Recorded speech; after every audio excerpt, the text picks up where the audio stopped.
Olá, meu nome é Thaís Bueno, eu sou hipnoterapeuta Omni e este vídeo contém tudo o que você precisa saber para se submeter a uma sessão de hipnoterapia.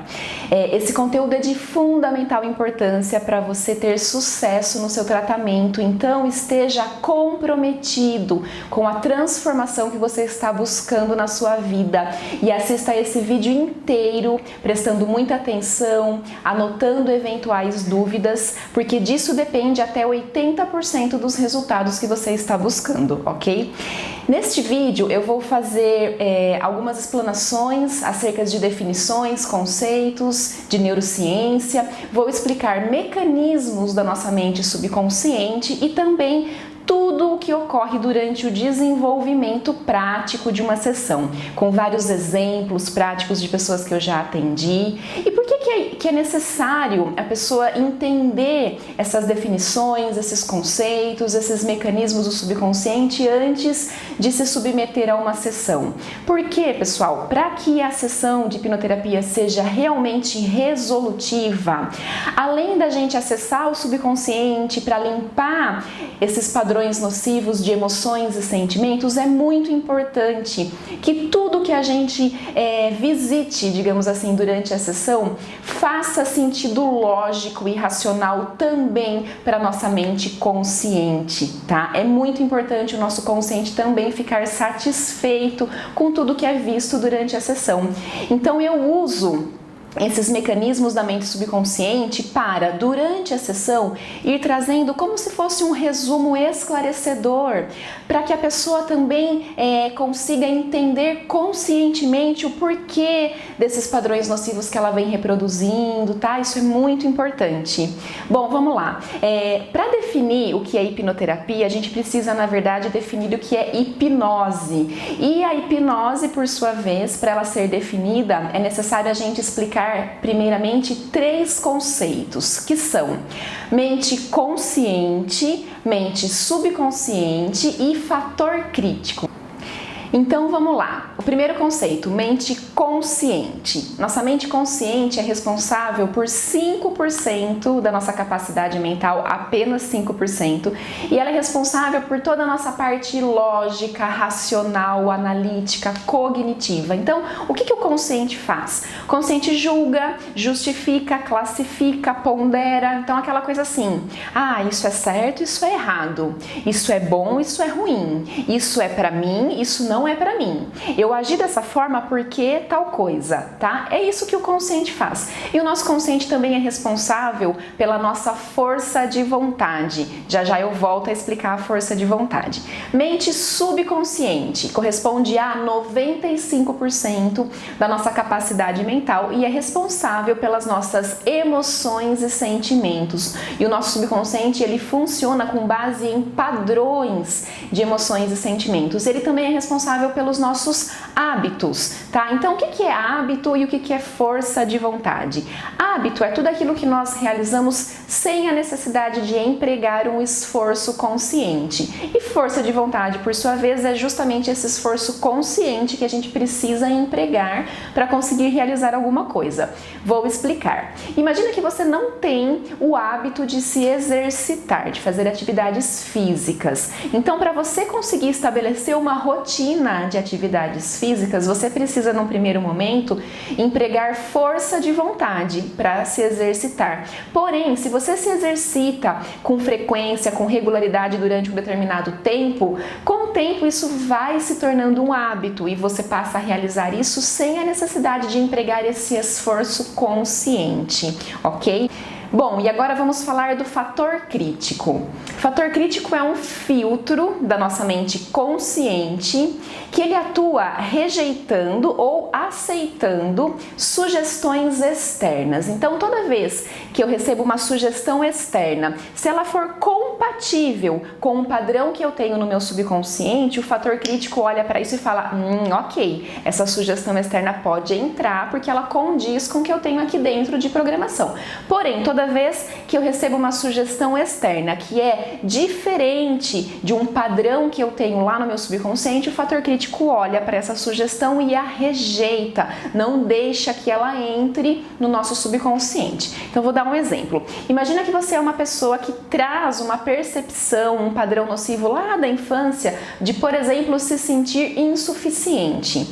Se eu falar para você que você é incrível, que você tem um potencial imenso, por mais que conscientemente você deseje se sentir da forma como eu estou falando que você é, porque essa sugestão ela é aceitável para o seu consciente, o seu fator crítico olha para isso e fala: não vai entrar no meu subconsciente, porque aqui dentro diz que eu sou um fracasso, que eu não sou o suficiente. Então o subconsciente rejeita a sugestão externa.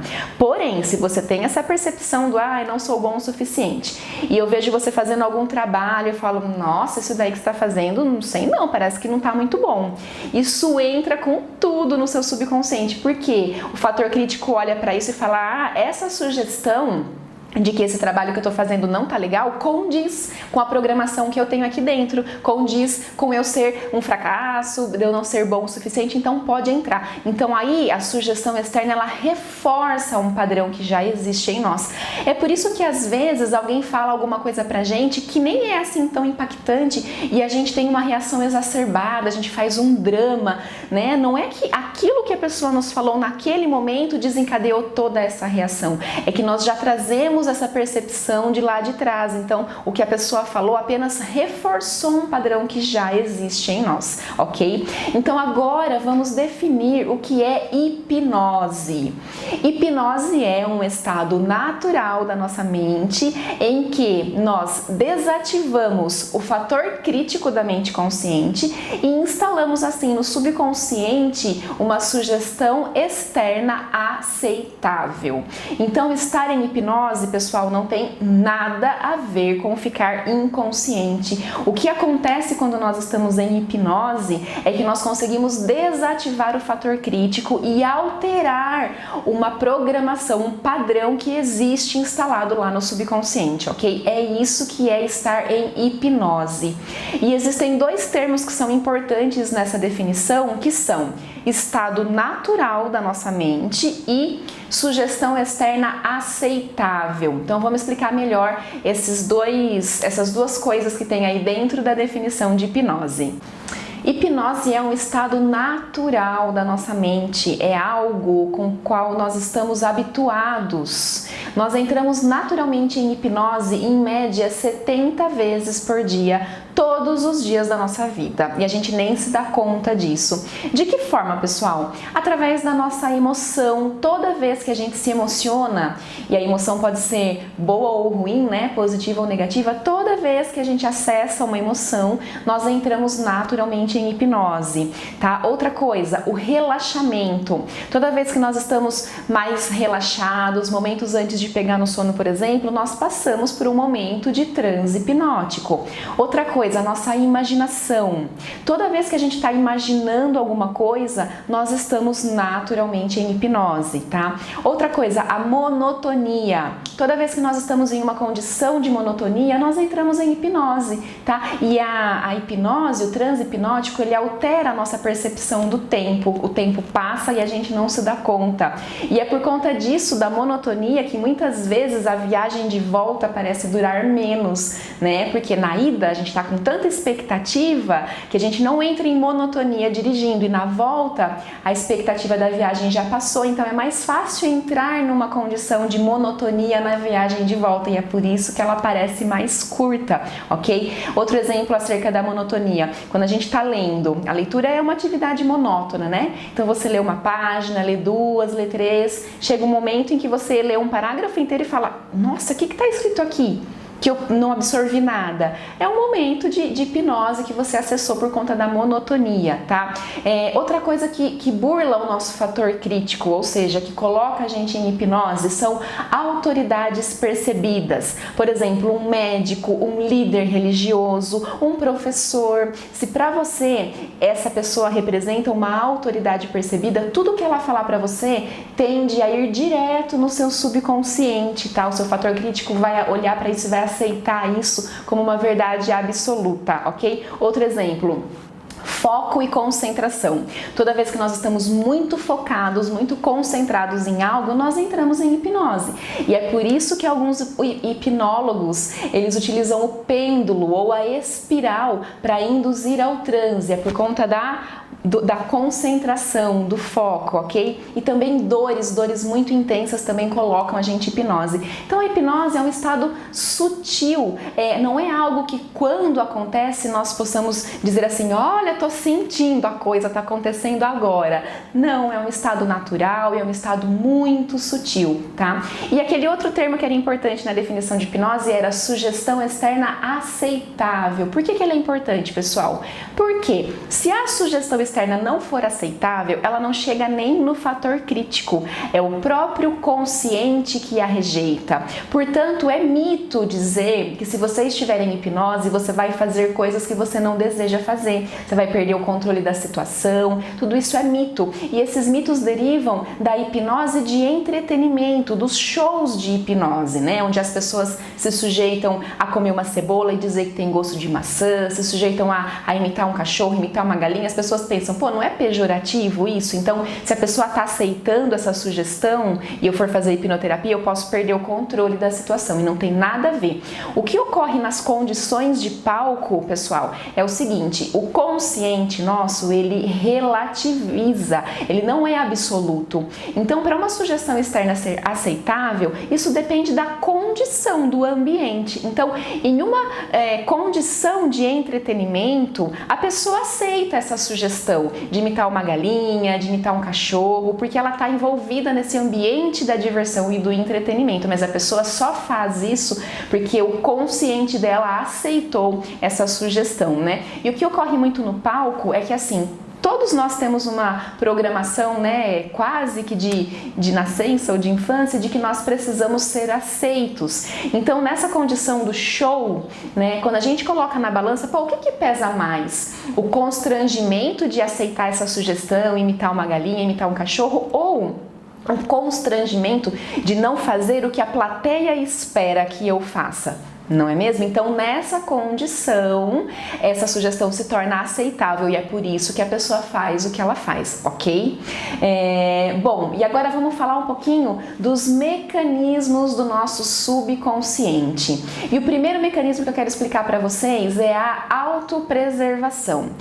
Ela diz o seguinte, que todo sintoma tem uma causa, uma origem, mas tem também uma função, a função de nos preservar, de nos proteger. Portanto, toda vez que o nosso subconsciente entender que nós estamos em perigo, ele vai fazer a gente produzir algum sintoma com o intuito de nos proteger. Porém, como o subconsciente ele é ilógico, né? Porque essa função lógica, racional é característica do consciente, muitas vezes esse perigo não faz sentido algum.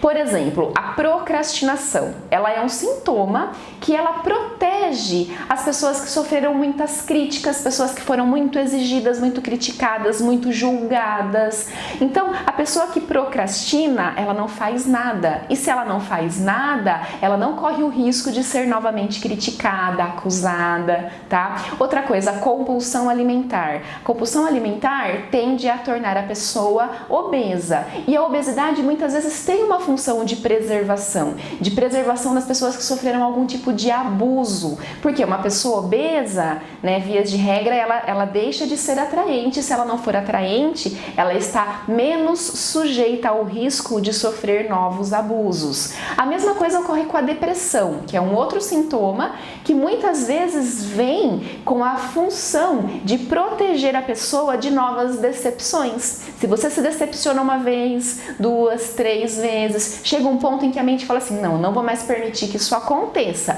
E aí a depressão faz o quê? Ela isola a pessoa do convívio social. A pessoa que é depressiva, ela não permite que novas pessoas entrem para a vida dela. Então, como uma consequência disso, ela está menos sujeita a sofrer novas decepções. Isso é autopreservação, é a produção de um sintoma com o intuito de nos proteger, tá? E tem uma coisa interessante que é o seguinte: os sintomas eles não aparecem já nas primeiras vezes em que a nossa mente entendeu algo como um perigo. Não, os sintomas aparecem mediante a um evento recente, mas esse evento recente ele é apenas a gota d'água. O nosso copo ele vai enchendo ao longo da vida, de acordo com as nossas experiências de vida. Então a gente vai tendo essa percepção de perigo, mas até então não existe um sintoma. Até que acontece algo que pode nem ser tão impactante, às vezes é um acontecimento até simples, mas é a gota d'água que faltava para o copo extravasar e para a mente entrar em estado de alerta. E a partir daí a mente precisar de um sintoma para proteger a gente, ok? Então, muitas vezes, o que nós chamamos de autossabotagem nada mais é do que uma forma que a nossa mente subconsciente encontrou de nos proteger, de nos preservar de algo que ela interpretou como sendo um perigo, ok? E agora vamos falar de um outro mecanismo do subconsciente que é a ociosidade. O que é isso, pessoal? A nossa mente subconsciente, ela só reconhece algo que ela já conhece.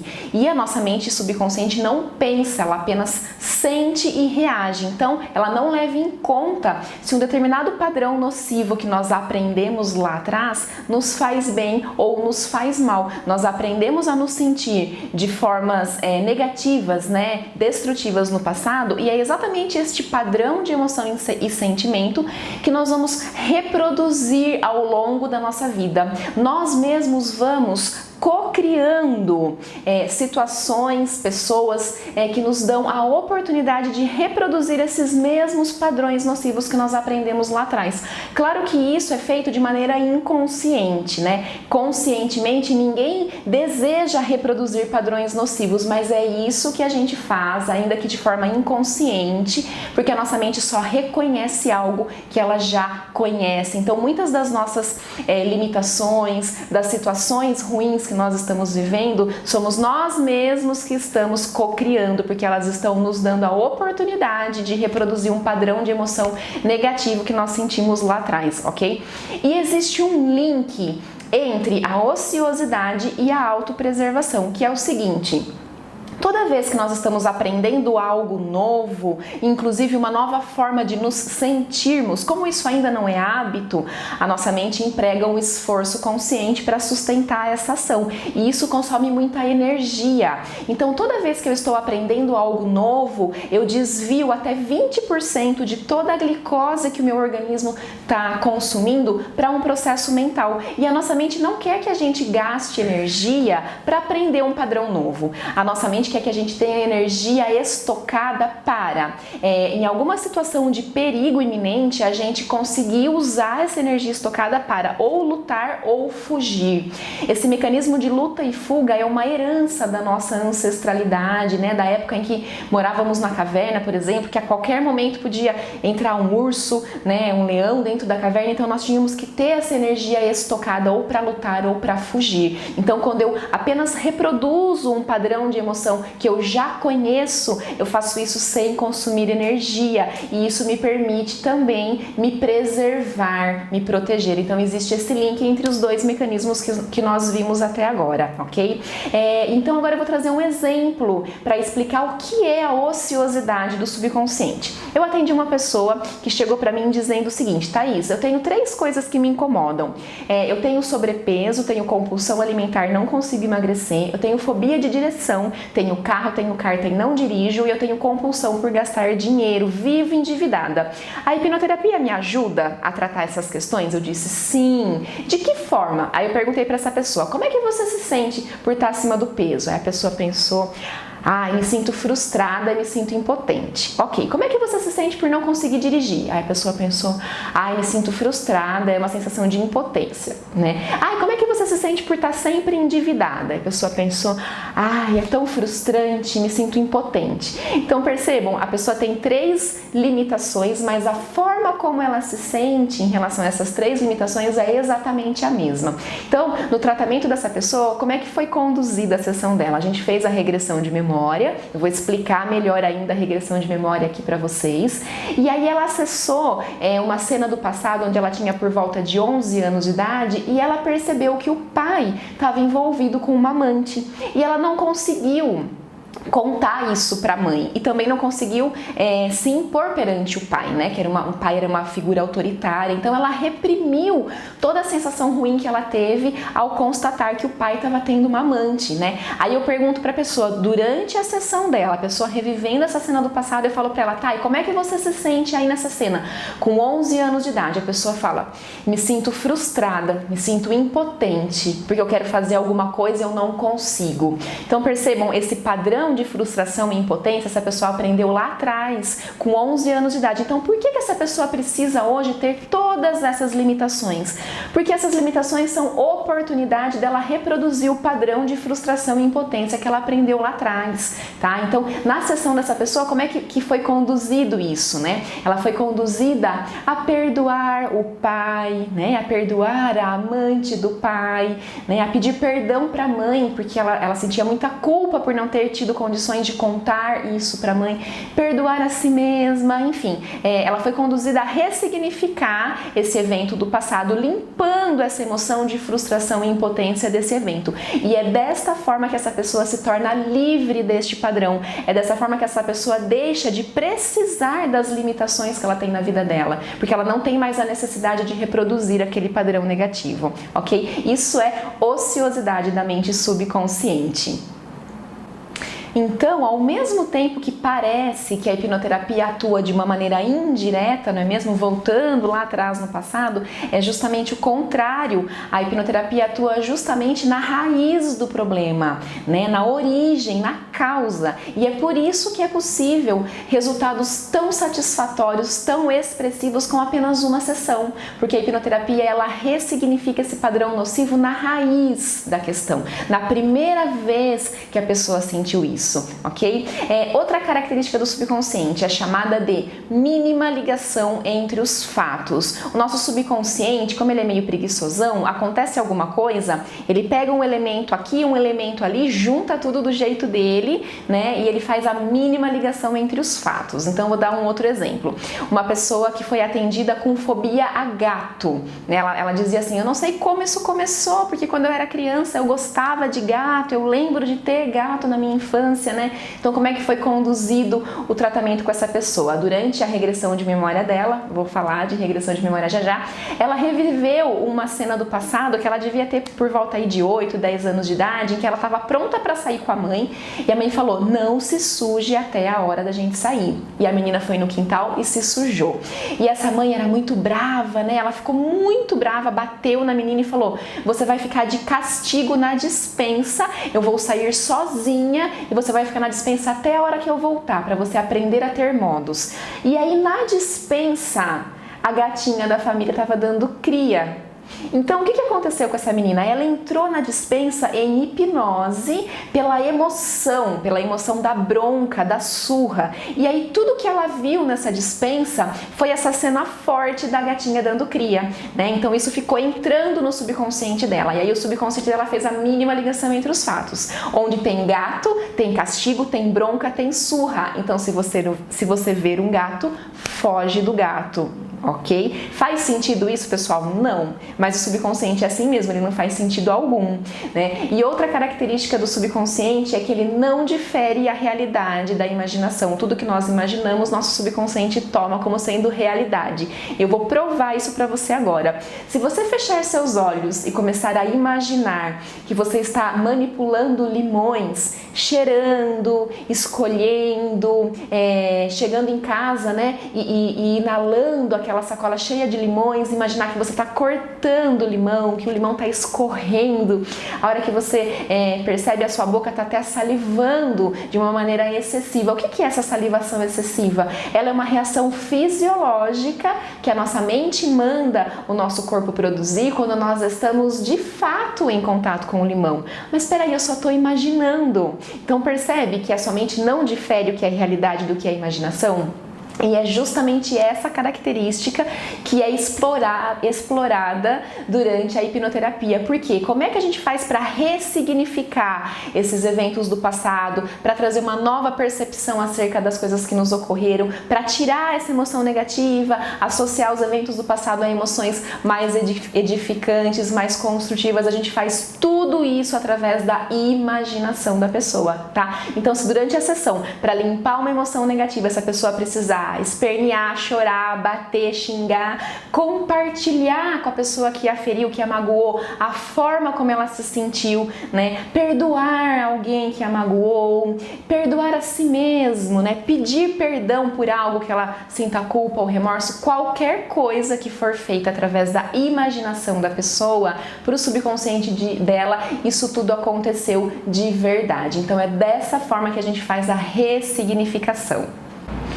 Bom, e agora que nós já explanamos as definições, os conceitos, que nós já explicamos os mecanismos da mente subconsciente, vamos explicar então como é que funciona a hipnoterapia, né? A terapia com hipnose. Então, primeira coisa importante, pessoal, não existe memória deletada, tá? O que existe é memória das quais nós não temos consciência, mas está tudo dentro do nosso subconsciente. E por que nós não temos consciência de tudo o que nos ocorreu durante toda a nossa vida, pessoal? Porque isso não seria produtivo, porque nós ficaríamos loucos com tanta coisa que tem armazenada no nosso subconsciente. A capacidade de armazenamento de informações do nosso subconsciente é imensa. Então, se a gente fosse ter consciência de tudo que está registrado lá, a gente não ia produzir nada. Então, é apenas por uma questão de produtividade que nós não temos consciência de tudo que nós vivemos durante toda a nossa vida, mas está tudo aqui, ó. Então, o que a hipnoterapia faz? Ela usa a hipnose para acessar essas memórias do subconsciente e assim encontrar quando foi a primeira vez que a gente sentiu um determinado padrão de emoção negativa. A gente chama isso de evento causador inicial. E aí a gente vai ressignificando isso, vai limpando isso da primeira vez que nós sentimos isso em diante. É dessa forma que a pessoa se liberta, né, deste padrão. A grande magia da hipnoterapia não consiste na regressão de memória, pessoal. A regressão de memória é algo muito simples e ela é apenas uma pincelada dentro de todo o protocolo que é realizado durante uma sessão de hipnoterapia. A grande magia, ela está na ressignificação. E muita gente fica preocupada, né, e fala, mas como que eu vou conseguir ressignificar uma questão minha?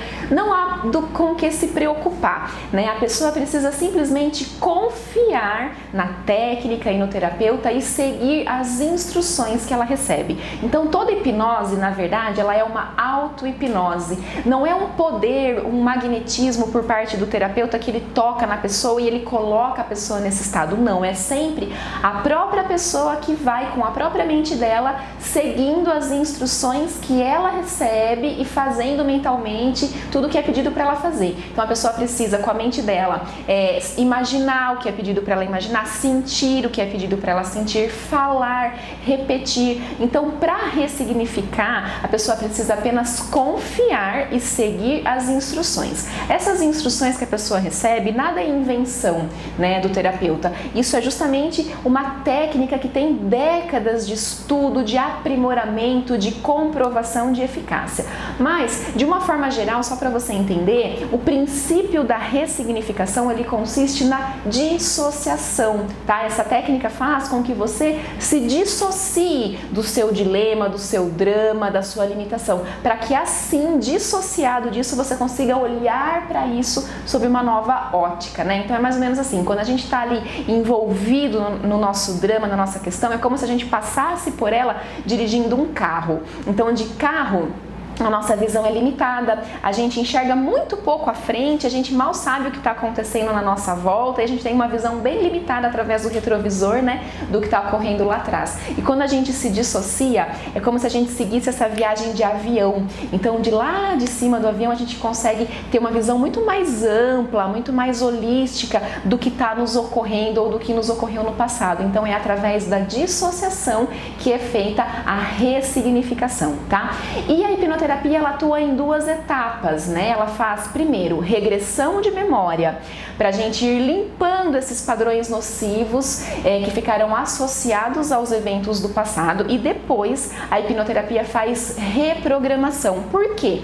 Se a minha mente só reconhece um padrão de emoção que ela já conhece, além de limpar as emoções nocivas do passado, eu preciso aprender um novo padrão. Eu preciso conhecer um padrão de emoção que é construtivo, que é edificante. Para quê? Para que daqui em diante, na minha vida futura, eu possa co-criar, né, situações que me deem a oportunidade de reproduzir esse novo padrão, esse padrão que é construtivo, ok? E a hipnoterapia, ela atua sempre na forma como a pessoa se sente, não é na limitação, na queixa, na reclamação, propriamente dito. É no sentimento que existe por trás desta condição. Isso é a percepção, é a forma como a pessoa se sente, e é algo muito particular de cada um, né? Pessoas que viveram situações muito semelhantes, muito parecidas, elas podem desenvolver percepções completamente diferentes. Então, eu vou trazer alguns exemplos aqui para vocês.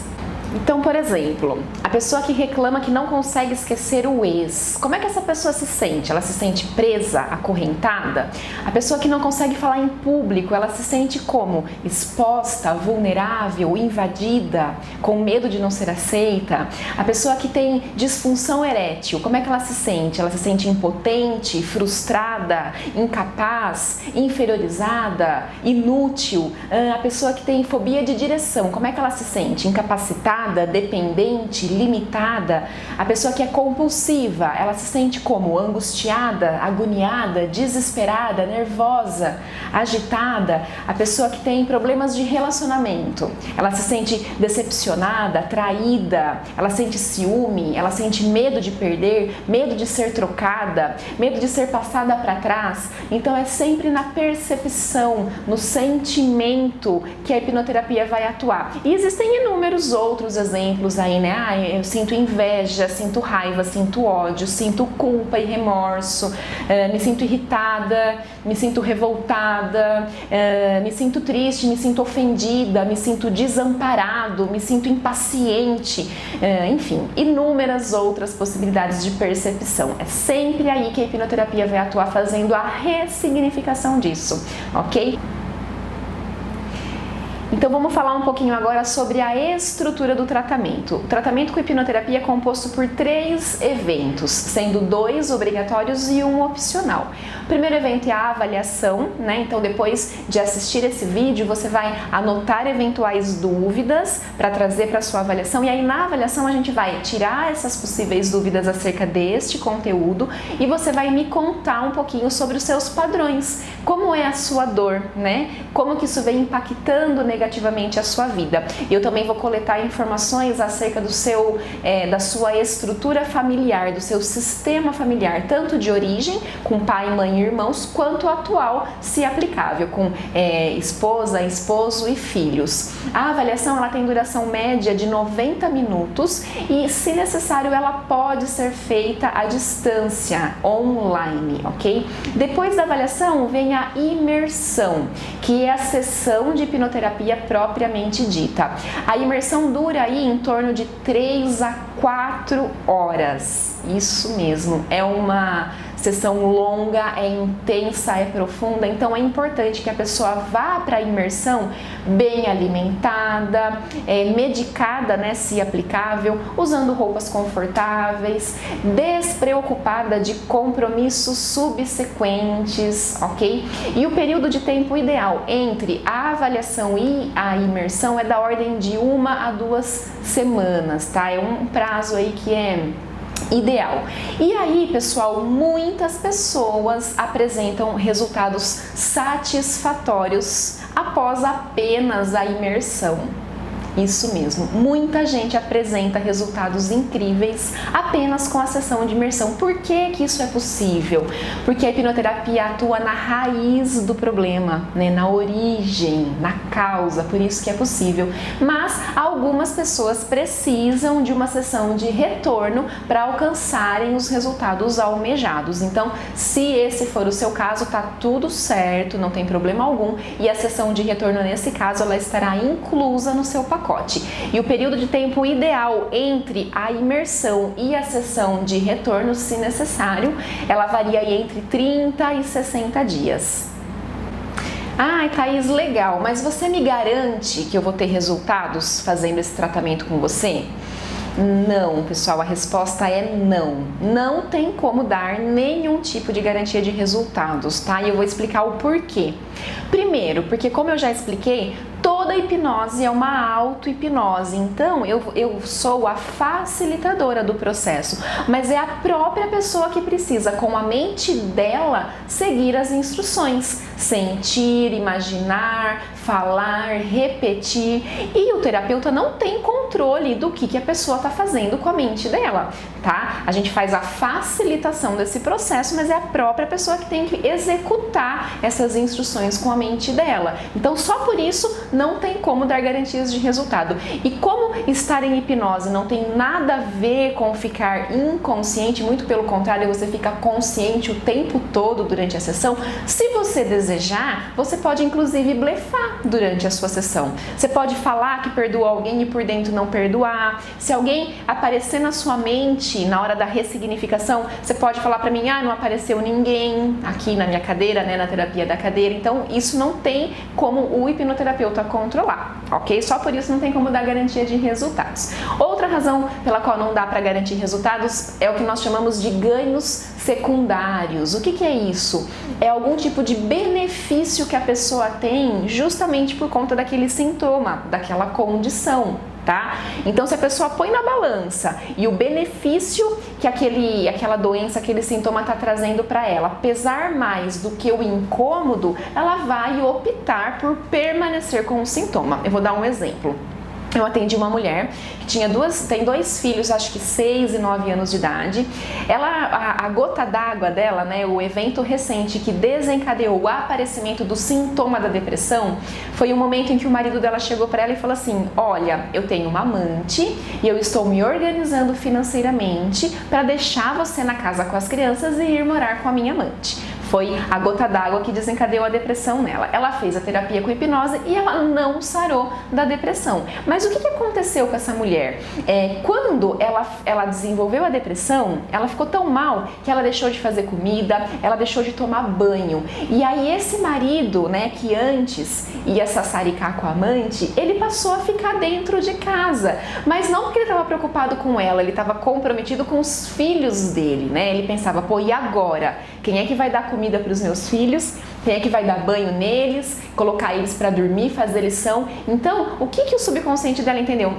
Enquanto eu tiver depressão, o meu marido fica dentro da minha casa. E se eu me curar da depressão, ele vai me largar aqui com as crianças e vai morar com a amante, tá? Existem inúmeras relações de ganhos secundários. Pessoa que está afastada pelo INSS, que está recebendo salário sem precisar trabalhar. Então, ganhos secundários também é algo que foge do controle do hipnoterapeuta, ok? Outra razão, pessoal, é o seguinte: a hipnoterapia ela é fantástica para ressignificar todas essas coisas do passado. Porém, se você tem na sua vida atual alguma situação que demanda de você um posicionamento, uma tomada de decisão, enquanto você não fizer isso, não tem como você me dar um feedback e falar para mim: Thaís, eu tô 100%, a hipnoterapia transformou a minha vida, tá? Você vai alterar a sua percepção, mas tem atitudes, posicionamentos que é você que tem que fazer. E o seu bem-estar, a sua plenitude depende disso também. Então, a sessão não é o que acontece aqui no consultório, é o que você faz da sua vida depois da sua sessão. Essa é a verdadeira terapia, né? E outra coisa que acontece, pessoal, são as consequências da cura, o desdobramento da cura, né? Esse caminho de autoconhecimento, de autocura, é como se nós tirássemos um véu, o véu da ilusão dos nossos olhos, e aí a gente passa a enxergar as coisas de uma outra maneira. tá? E esse é um caminho sem volta, não tem como você falar assim, devolve o véu que estava melhor antes, né? Então, vou trazer outro exemplo para ilustrar. Eu atendi uma pessoa, uma mulher, que tinha um quadro assim de uma completa falta de autoestima, falta de amor próprio. Ela fez a sessão, foi linda a sessão. Uma semana após a sessão dela, ela me deu um feedback de que ela estava ótima, que ela estava toda empoderada, que estava indo trabalhar maquiada, que tinha se inscrito numa academia. E aí passou o tempo necessário para o retorno, eu entrei em contato com ela, né, para perguntar como é que ela estava, se ela tinha apresentado melhorias. E aí ela estava bastante agressiva comigo, ela disse que ela não estava bem, que ela estava péssima e que ela não ia fazer o retorno, que maldita a hora que eu fiz a sessão com você. Eu falei, opa, pera lá, me explica isso melhor, né? Aí ela me explicou o que aconteceu com essa pessoa, pessoal. Quando ela se curou dessa falta de amor próprio, dessa falta de autoestima, ela percebeu que ela vivia um casamento de um relacionamento abusivo, que o parceiro dela era abusivo com ela. E aí isso que até então não a incomodava, passou a incomodar. E aí ela dizia assim pra mim, e agora o que eu faço? Eu largo do meu marido e eu vou fazer o que da minha vida? Eu vou morar onde? O que eu faço com os meus filhos? Né? Meio que tentando transferir a responsabilidade disso pra mim. Então isso é uma consequência da cura. Ela se curou da falta de amor próprio e aí ela percebeu que o relacionamento dela era abusivo e que só se sustentava justamente por conta da falta de amor próprio dela. E aí, como é que essa pessoa sai dessa situação? Né? Enquanto ela não se posicionar, não tem como ela dizer que ela tá 100% bem, ok? Isso é a consequência da cura e isso ocorre muito, por isso que é importante, pessoal, se você vem para a sessão de hipnoterapia, venha comprometido com a transformação na sua vida a longo prazo, tá? Porque as transformações, elas são intensas, elas podem de verdade transformar a sua vida toda. Tá bom?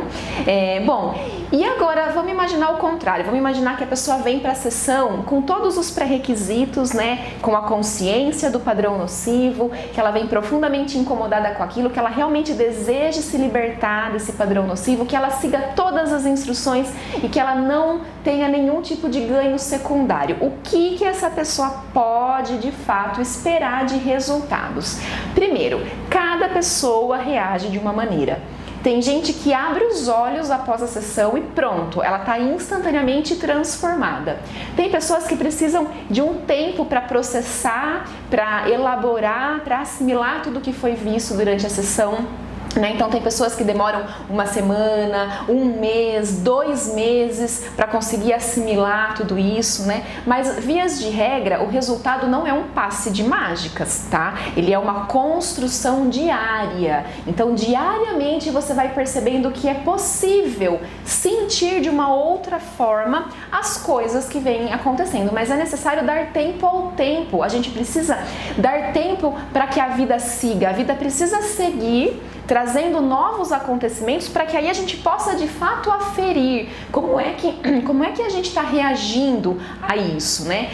Outra coisa, o processo de cura ele não é linear. Então muitas vezes, eu fiz a sessão ontem, hoje eu tô bem, depois de amanhã eu tô bem, depois de amanhã eu tô bem, aí do 4º dia você fala, parece que hoje eu não tô tão bem assim. É normal, porque o novo padrão de emoção construtivo, ele ainda não é um hábito, o seu subconsciente ainda tá gastando energia para manter aquilo. Então, a gente precisa de tempo para que esse novo padrão se torne um hábito. E aí sim, essa melhora, ela passa a ser permanente, ela passa a ser fixa na sua vida, ok? E alguns feedbacks, assim, comuns, né, que eu recebo. Tem gente que fala assim, nossa, Thaís, eu tô tão bem, mas eu tô preocupado, sabe? Dá a impressão de que a qualquer momento esse bem-estar vai embora e eu vou voltar a sentir as coisas que eu sentia antes. Como se fosse, assim, efeito de um remédio novo. Geralmente pessoas que tomaram muito medicamento ou para depressão ou para ansiedade, elas sentem a melhora, elas falam, será que é efeito de remédio novo que daqui a pouco eu vou estar mal novamente? Não, pessoal, não é um remédio que está remediando o seu sintoma, é um tratamento que agiu na causa, então esse bem-estar não vai embora. Outro feedback que é comum, Às vezes, após uma semana da sessão, a pessoa fala pra mim: ai, Thaís, não tô bem, nossa, tô mexido, acho que não deu certo pra mim, acho que eu vou precisar do retorno. Daí eu falo: ok, confia, né, segue acolhendo o seu processo. Aí quando dá os 30 dias, né, que é o período de tempo em que eu entro em contato pra saber se a pessoa tem a demanda pelo retorno, a pessoa fala assim pra mim: não, tô ótimo, não vou fazer retorno não preciso. Imagina, sentar de novo naquela cadeira, não preciso, estou ótimo. Ou seja, é necessário dar tempo ao tempo para que a coisa toda seja assentada e que a gente possa de fato perceber os resultados. No dia da sessão, pessoal, o que é muito comum? A pessoa sai do consultório já se sentindo aliviada. Porém, apesar de aliviada, é comum a pessoa se sentir exausta, cansada. Por quê? Lembra que eu falei que quando a gente está aprendendo um padrão novo, a nossa mente consome muita energia, muita glicose, então a gente fica aí de 3 a 4 horas reprogramando todos esses padrões. Isso consome muita energia e a pessoa sai da sessão realmente cansada, exausta, parece que um caminhão atropelou ela, né? E isso geralmente é um balde de água fria para quem fica em casa aguardando, né? Às vezes a mãe ou o parceiro fica em casa e fala: ai, fulano tá lá na sessão, não vejo a hora dele chegar para eu perguntar como é que foi tudo. E aí a pessoa chega em casa, ela tá se sentindo bem, ela tá aliviada, mas ela tá tão exausta que ela fala assim: ai, não vou contar nada, depois a gente conversa, né? Porque é muito exaustivo, por isso que é importante vir bem alimentado, se alimentar bem, porque a gente consome muita energia para fazer a sessão, ok? E outra coisa que é comum, pessoal, que não é obrigatório, mas que pode ocorrer, é o que nós chamamos de catarse. O que é catarse? Catarse é o tipo de uma crise de cura. É uma pseudo-piora que você tem dos seus padrões, justamente dos padrões que foram trabalhados, e essa pseudo-piora, ela antecede a cura, ok? Não é obrigatório, mas é comum. Então, se você faz uma terapia para depressão, pode ser que 1 ou 2 dias ou até uma semana após a sessão, o seu quadro depressivo pareça ainda pior. Ele não está pior, você está em catarse, tá? Isso é consequência do expurgo, da limpeza. A gente põe para fora emoções que estão reprimidas há muito tempo, né? Então esse processo de limpeza, ele pode trazer essa crise de cura, mas a catarse passa, tá? Em geral ela dura aí 2, 3 dias, no máximo uma semana, e depois o bem-estar vem, a paz de espírito vem. E a catarse, ela pode ser tanto emocional quanto fisiológica, né? Algumas pessoas têm o efeito dessas liberações, dessa limpeza emocional no corpo. Então é comum, às vezes, a pessoa sentir um pouquinho de dor de cabeça durante a sessão, depois da sessão, ficar com o intestino solto. Eu já atendi uma menina que vomitou depois da sessão, porque tem liberação de coisa reprimida que é muito intensa. Então o corpo todo ele pode reverberar e é normal. A catarse faz parte do processo de cura e ela passa, é só confiar no processo. Bom, e agora eu vou explicar para você tudo o que vai acontecer com você no dia da sua imersão, ok? A partir de agora eu vou explicar como se dá o desenvolvimento prático de uma sessão de hipnoterapia. Lembra que eu falei que nós entramos em hipnose diversas vezes ao dia de forma natural, através da nossa emoção, da nossa imaginação, através de um estado de relaxamento?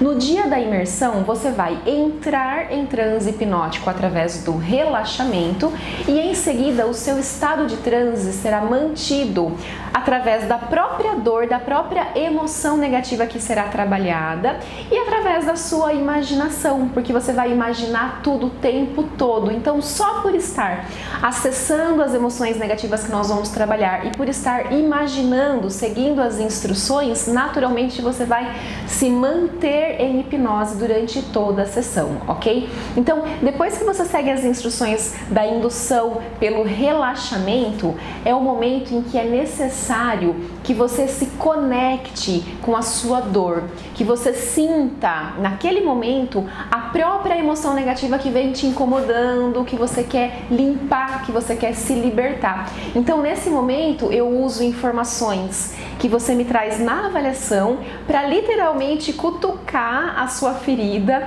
para que essa emoção venha, para que você se conecte com a sua própria dor. E por que isso é importante, pessoal?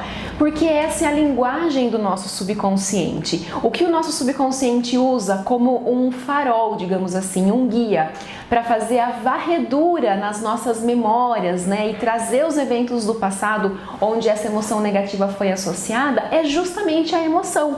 Essa é a linguagem do subconsciente e é por isso que a regressão de memória é possível, porque o subconsciente usa a própria dor que a pessoa está sentindo para vasculhar o subconsciente, ok? Então, neste momento é um momento delicado, né, porque ninguém quer se conectar com a dor, com a coisa que vem incomodando, mas é muito importante que isso seja feito. Então, eu dou aquela cutucada na ferida, né?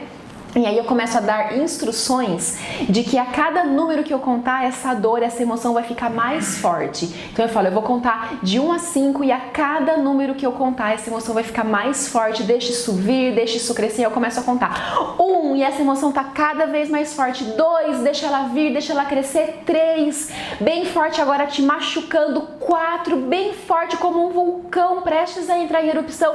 E 5, bem forte agora machucando. Deixa isso vir. Eu sei que isso é ruim, mas pensa que essa pode ser a última vez que você vai sentir essa emoção, então deixa ela vir. E aí, pessoal, neste momento, algumas pessoas são muito expressivas, né? Tem gente que chora, que fica ofegante, então eu não preciso nem perguntar se a pessoa se conectou com a dor dela ou não. Outras pessoas são menos expressivas, então em alguns momentos, em algumas sessões, eu preciso perguntar: fulano, você está sentindo a sua dor? Sim ou não?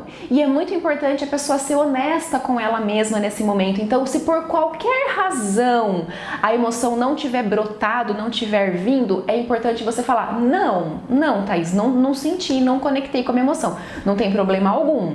A gente vai de novo e de novo, cutuca aqui, cutuca ali, até que chega um momento em que a emoção vem. É muito importante honestidade nesse momento, porque sem conexão com a própria dor, não tem como o subconsciente trabalhar e fazer a regressão de memória, ok? Depois, pessoal, que a gente dá início à regressão de memória, eu começo a fazer algumas perguntas, tá? Então eu vou falar assim: você tá sentindo a sua dor? Eu vou falar, então agora eu vou contar de 3 a 1 e no 1 você estará lá na primeira vez que você sentiu essa emoção. 3, 2, 1. E você tá lá na primeira vez que você sentiu essa emoção. Aí eu começo a fazer algumas perguntinhas do tipo assim: é dia ou é noite? Você está dentro ou fora de algum lugar? Você está sozinho ou acompanhado? E no fundo, o conteúdo da resposta que você vai me dar para essas perguntas, ó, tanto faz se é dia ou noite, se é dentro ou fora, a gente vai fazer tudo isso para trabalhar uma emoção. Então a resposta dessas perguntas não faz a menor diferença. Mas por que elas são importantes? Porque essas perguntas treinam a sua mente para responder a primeira coisa que vier na sua cabeça. Porque o subconsciente, ele não pensa, então ele não precisa de tempo para desdobrar nada, a coisa toda tá pronta. Então, responder se é dia ou noite, se é dentro ou fora, é uma forma de treinar a sua mente a responder a primeira coisa que vier na sua cabeça, ok? Então, o que é importante para regressão de memória? É saber que ela não é visual, ok? Não espere cair na cena de um filme com personagens, com roteiro, né, com contexto definido, com cores, não. Algumas pessoas têm a habilidade de fazer regressão de memória de uma forma mais visual, porém, a maioria das pessoas, elas fazem a regressão de memória inteirinha delas apenas de forma perceptiva, através do sentir. Então é aquela coisa: o que está acontecendo aí?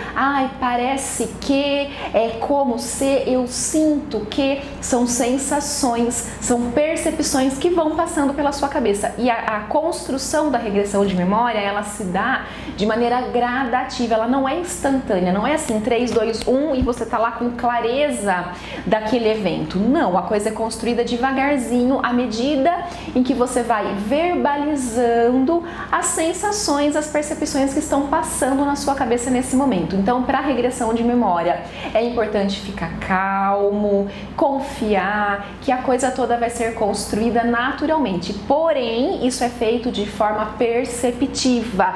Não aguarde por uma cena, por uma imagem, tá? Por imagens visuais, porque nem sempre é dessa forma que a regressão de memória ocorre, ok?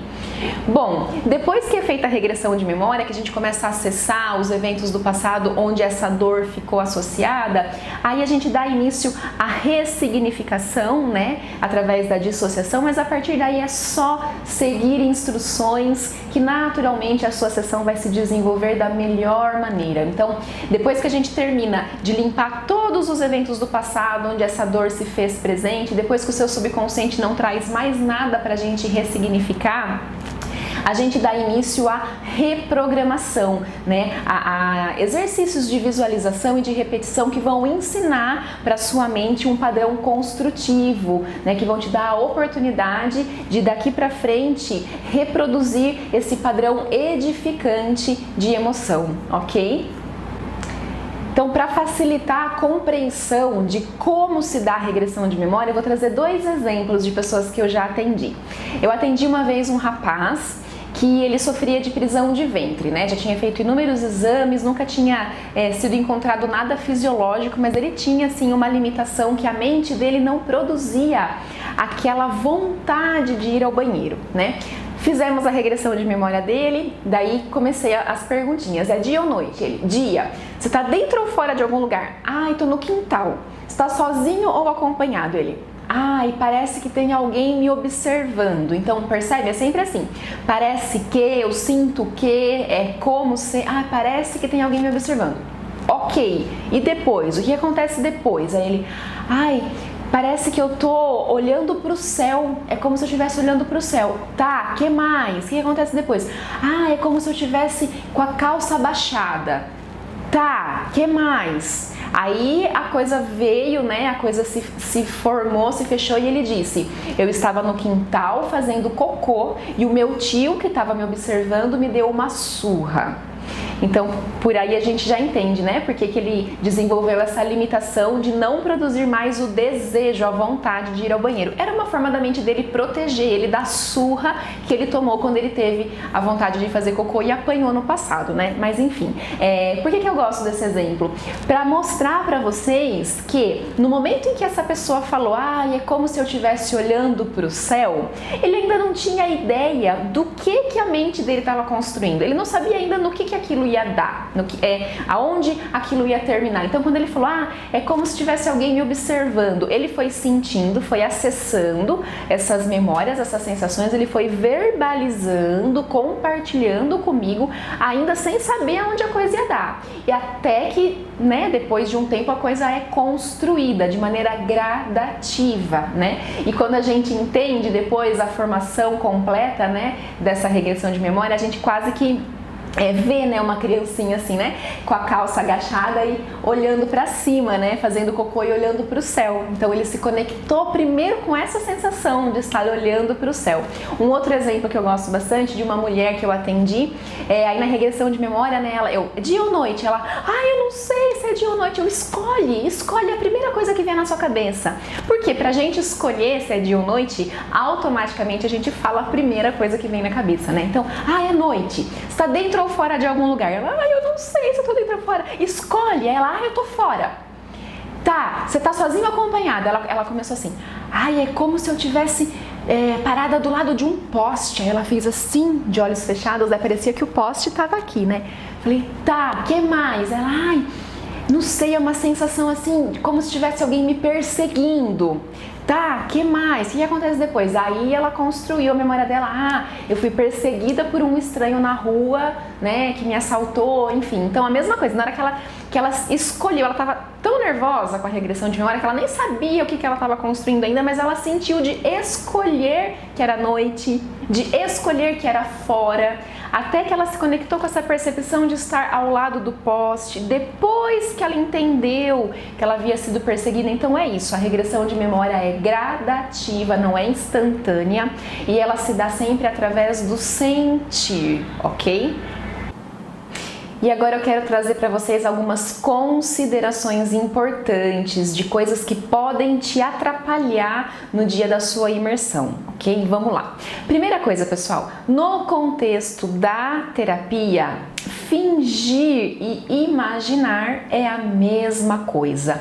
A gente vai usar a sua imaginação, a gente vai fazer de conta, ok? Então, tem um momento na hora da indução, isso é real e isso vai acontecer com você no dia da sua imersão, já no início da indução, que eu vou dar a seguinte instrução para você. Eu vou falar assim: pessoa, imagine agora que os seus olhos estão tão relaxados, mas tão relaxados ao ponto de os seus olhos não abrirem mais. Você vai imaginando este profundo estado de relaxamento nos olhos e quando você tiver certeza que de tão relaxados que os seus olhos estão, eles simplesmente não abrem mais, então você faz um pequeno teste para se certificar disso. Então, neste momento, se a pessoa está seguindo as instruções, né, ela já está de olhos fechados, então ela faz algo mais ou menos assim, né? Como se ela tentasse abrir os olhos, mas não conseguisse. É claro que você tem total condições de abrir os olhos neste momento, não só neste momento, mas durante a sessão inteira, a hora que você quiser, você abre os olhos, levanta e vai embora, tá? Você tem autonomia para fazer isso. Mas por que a pessoa faz isso?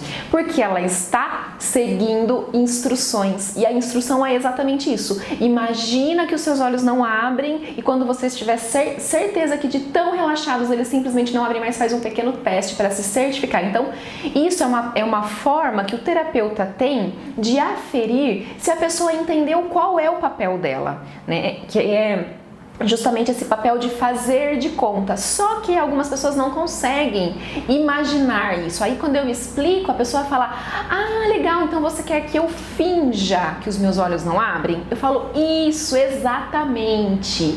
Eu quero que você finja. Aí a pessoa fala: ah, então tá, então fingir eu consigo. Aí a pessoa vai lá e finge que os olhos não abrem, entendeu? Então, no contexto da terapia, fingir e imaginar é tudo a mesma coisa. Então você pode fingir à vontade. Algumas pessoas se sentem mais à vontade com a semântica do fingir, mas é exatamente a mesma coisa, ok? Outra coisa importante é que nem todo evento causador inicial, ou seja, aquele evento do passado onde nós sentimos uma determinada emoção negativa pela primeira vez, não necessariamente esse evento está no nosso inconsciente, tá? Pode ser que todos os eventos que a sua mente subconsciente traga através da emoção, você esteja consciente deles, eles estejam também na sua mente consciente. E não tem nada de errado nisso, ok? Não é porque um determinado evento do passado você tenha consciência dele que ele não possa, não deva ser trabalhado a nível subconsciente, ok? Tá tudo certo. Então, algumas pessoas esperam que os eventos iniciais sejam algo do qual ela não se recorda. Algumas vezes são, talvez a maioria das vezes sim, mas não necessariamente, e tá tudo certo, ok? Outra coisa importante: como estar em hipnose não tem nada a ver com ficar inconsciente, muito pelo contrário, você fica consciente o tempo todo e o seu consciente fica extremamente em alerta. O seu consciente, ele pode te julgar durante a sua sessão, porque é isso que o nosso consciente faz. Ele julga, ele analisa, ele pondera, ok? Então, que tipo de julgamento o nosso consciente pode fazer durante a sessão? Exemplo, esse evento causador inicial, quando a pessoa começa a acessar essas memórias, ele pode, para o consciente, parecer algo um pouco bobo, um pouco infantil, tá? Por quê? Eventos causadores iniciais nem sempre são eventos impactantes. Muitas vezes, o que é? A pessoa fala assim: ah, eu tô chorando no berço e não vem ninguém me pegar. Ou então a pessoa fala assim: ah, eu acordei e tá tudo escuro, eu não sei aonde eu tô, e eu tô sozinha e eu tô com medo. Então, o consciente adulto, ele fica olhando, ele fala: ah, não acredito que você vai falar pra moça que todo esse padrão nocivo que você tem hoje é porque a mamãe não pegou o neném no berço. Ou então, porque o neném acordou e estava escuro. O consciente faz isso, ok? Mas isso não significa que esse evento não foi impactante para o neném que estava lá, né, no berço, com medo do escuro. Então, o que é importante? Na hora que as percepções começam a surgir através da regressão de memória, é importante confiar naquilo, sem medo de julgamento, e verbalizar, ok? Outra coisa que o subconsciente pode atrapalhar é o seguinte, ele fica julgando assim, nossa, mas será que isso aconteceu mesmo? Mas será que foi desse jeito que aconteceu? Nossa, mas será que a pessoa que fez isso com você, ela teve essa intenção? Será que você tinha mesmo 5 anos? Será que você não tinha 6? Será que foi na casa da avó? Será que não foi na casa da sua madrinha? Então, pessoal, o que é importante vocês saberem? Que muito mais importante do que a precisão ou a veracidade dos fatos é justamente a sua percepção acerca disso, porque é isso que está sendo trabalhado. O seu universo particular é fruto único e exclusivo das suas percepções.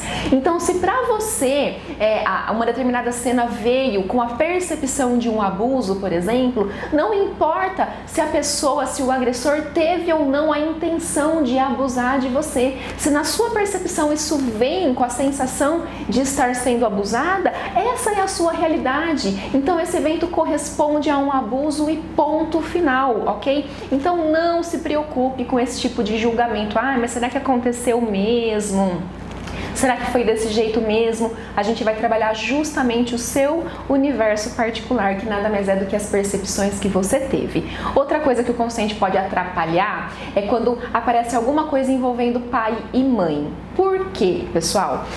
Faz parte do protocolo dessa técnica da ressignificação você compartilhar através da imaginação com a pessoa que te magoou o que você sentiu naquele dia, tá? Só que aí, quando o evento tem relação com pai e mãe, então eu falo assim, é o protocolo da ressignificação. Pessoa, eu vou contar de 3 a 1 e no 1 seu pai ou sua mãe vai estar bem aí na sua frente e você vai compartilhar com ele ou com ela o que você sentiu aquele dia lá atrás, né? Por que é importante isso de compartilhar com quem nos feriu a forma como nós nos sentimos? Porque isso por si só, muitas vezes, é o suficiente para limpar a emoção negativa, né? E isso acontece na vida real, né? Às vezes alguém faz algo pra gente que a gente não gosta e a gente fica remoendo aquilo, né? A gente fica, ai, não me conformo que a pessoa fez isso. Como que a pessoa teve coragem de fazer isso? Aí um dia você pega a pessoa de jeito e fala assim, viu, vem aqui. Aquele dia lá que você fez tal coisa pra mim, eu não gostei daquilo que você fez, viu? Eu não concordei com aquilo. E pronto, só de compartilhar a sensação, muitas vezes o mal-estar já passa na hora, né? Você já abraça a pessoa e fala, ai, mas tá tudo certo, vem aqui, né? Então isso acontece na vida real também, por isso que é importante compartilhar. E aí, quando envolve pai e mãe, o consciente começa a julgar e ele fala assim, eu não acredito que você vai jogar na cara da sua mãe uma coisa tão sem importância, tão pequena que aconteceu há tanto tempo, você vai estar sendo muito ingrato de fazer isso. Olha tudo que sua mãe ou seu pai faz por você até hoje, o que seria de você se não fosse o seu pai e a sua mãe, entende? Aí a pessoa, ela se sabota, ela fala, não, eu não posso compartilhar com meu pai ou com a minha mãe, né, o que eu senti naquele dia, eu não posso fazer isso, meu pai vai ficar triste, minha mãe vai ficar triste, eu vou estar sendo ingrato, eu vou estar sendo injusto. Então, pessoal, o fato da gente, conscientemente adulto, né, reconhecer os esforços dos nossos pais, sentir gratidão por eles, nada disso nega o fato de que em algum momento da nossa infância, pai e mãe possa ter feito algo que desencadeou na gente alguma emoção negativa. Então uma coisa não nega a outra, é importante confiar, seguir as instruções e compartilhar com pai e mãe, ok? Pessoal, é isso. O conteúdo obrigatório para sua avaliação e para sua imersão é este. Se você ficou com qualquer dúvida, por gentileza anote, traga essa dúvida para sua avaliação e de agora até o dia da sua avaliação, vai se observando, coloca atenção na forma como você se sente com relação às coisas que vêm te incomodando, as suas limitações, as suas queixas, vai anotando, estrutura isso para trazer isso para o dia da sua avaliação, ok? É isso, gratidão. E se possível, lembre-se, é importante assistir mais uma vez o conteúdo deste vídeo na véspera da imersão. Gratidão pela atenção.